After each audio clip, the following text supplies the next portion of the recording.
Мына ошонун сыңарындай эркек менен аял кишини ушинтип салыштырат да кыргыздар. Күн бул эркек дейт. Эркек күчтүү болуш керек. Жашоонун булагы болуш керек деген мааниде да туура. Жашоо деген кандай мааниде? Ошол бүлөнүн, үй бүлөнүн жашоосун ошо эркек камсыздаш керек. Ал табышкер болуш керек, ал коргоочу болуш керек, ал жоопкер болуш керек, камкор болуш керек. Бүт бардык мойнуна, жүктү мойнуна алыш керек эркек киши. Күн болуш керек ал. Ал жарык берип, шарт түзүп, багыт көрсөтүп, бардык шартташ керек да, кыскасы жашоону камсыздап бериш керек. Аял киши эмне кылат? Ошол эркек тапкан нерсени, эркек эмне дөөлөт тапса, аял киши ошонун кутун уютат, берекесин арттырат, көрктүүлүгүн, сулуулугун арттырат. Бул аял кишиде. Ошон үчүн аял киши эптүү болот, эп деп айтылат. Мисалы биз кыргыздын боз үйүнө киргенде, кыргыздын философиясы боюнча боз үйдүн 4 тарабы, 5 тарабы бар да. Кирип барганда эле төр, ооз жагы улага, коломто ортосу, ооз жагы улага, сол жак эр тарап, оң жак эп тарап. Аял тарап дебейт, эп тарап же эпчи тарап. Ошол эпчи деген аял да. Аял деген баардык нерсенин эбин табат. Эркек киши таап келген, жараткан, жасаган нерсенин баарынын эбин таап, кутун уютуп, берекесин арттырган бул аялдан. Экөөнүн милдети экөөлөк. Анан биз айды көрүп кандай суктансак, аял затын көрүп ошондой суктанабыз. Анан бул жерде өзү табиаттын философиясын карасаңар, кыргыздар биздин ата бабаларыбыз ошого кандай баа берип, анан жашоодо өзүнүн ордун кандай баамдаган. Эгерде асман бүркөк болсо, күндүн жарыгы күңүрт болот. Ай көрүнөбү андай учурда? Ай дагы көрүнсө көрүнөт, көрүнбөсө сулуулугу жок, көркү жок. Жашоодо эгерде эркек бийик болсо, намыстуу болсо, ардуу болсо, эр жүрөк болсо, анда аял заты ошончолук наздуу, сулуу, көрктүү болот. Себеби аял заты ар дайым эркекти көрүп түздөнөт.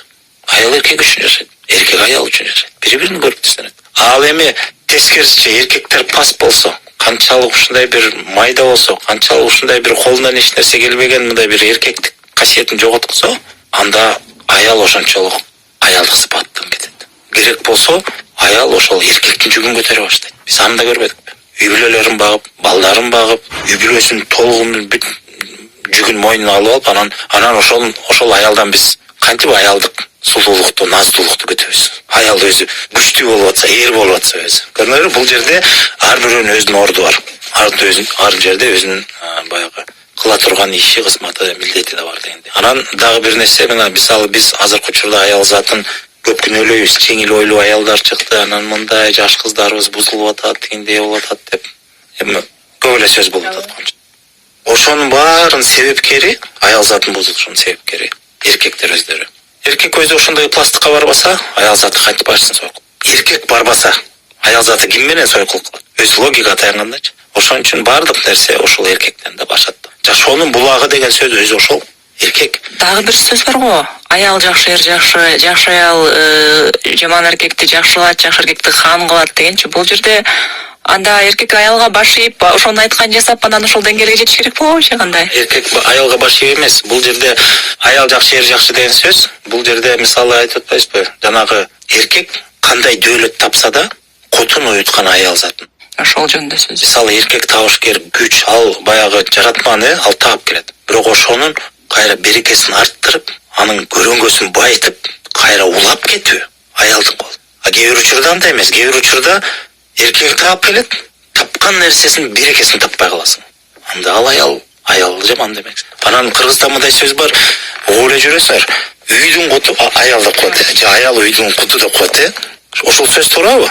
Туура деп ойлойбуз, бирок туура эмес. Эмнеге? Муну мен айтайын эмнеге. Жанагы таап келгенди бар кылып көбөйтүп, уютуп деп атпайбызбы? Ошол кут да, андай эмеспи? Анда эми өзүңүз ошол суроого жооп берсеңиз, бүт эле үй бүлөлөрдө аялдын баары ошентип кут уютабы? Жок, албетте. Бардык үй бүлөдө эмес да. Себеби сөздүн түп нускасы мындай деп айтылат. Үйдүн куту аялда деп айтылат. Аял үйдүн куту эмес. Үйдүн куту аялда. Аял кутту кармаш керек. Эркек кармабайт кутту, аял кармайт. Ошо аял кутту кармаса, анда ал куттуу болот.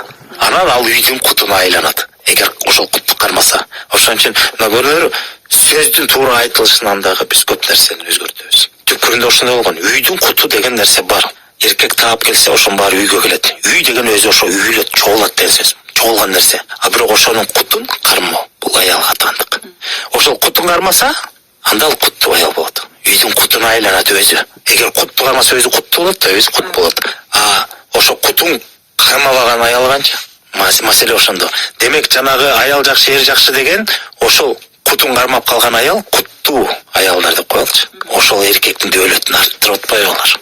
Эркектин тапкан ташыганын, мындай маанилүү айтканымда, эмне деңгээл дараметке жетсе эркек, аны арттырат, өстүрөт, өркүндөтөт аял. Себеби ошонун кутун кармап көрөнгөсүн байытат аял кишилер. Эркек табат, жасайт, жетет. Бирок ошол жеткен нерсенин агызып ийген аялдан болотпу? Көрүнөрү? Демек, аял жакшы, эр жакшы деген бул аялдын тилин угуу эмес. Аял ошонун эбин табат. Эбин билип туруп, ошонун өркүндөтүп, көрөнгөсүн байытып көбөйтөбү? Же алакамдан суу аккандай агызып ийеби? Мына ошондо маселе. Көрүнөрү? Бул жерде аялдын орду чоң. Демек, жашоону жакшыртуу, көркөмдөө, байытуу аялдын колунан. Негизин түптө эркектен. Анан бак сыяктуу эле турбайбы? ошол салыштырмалуу кылсак болот да. Анан мисалы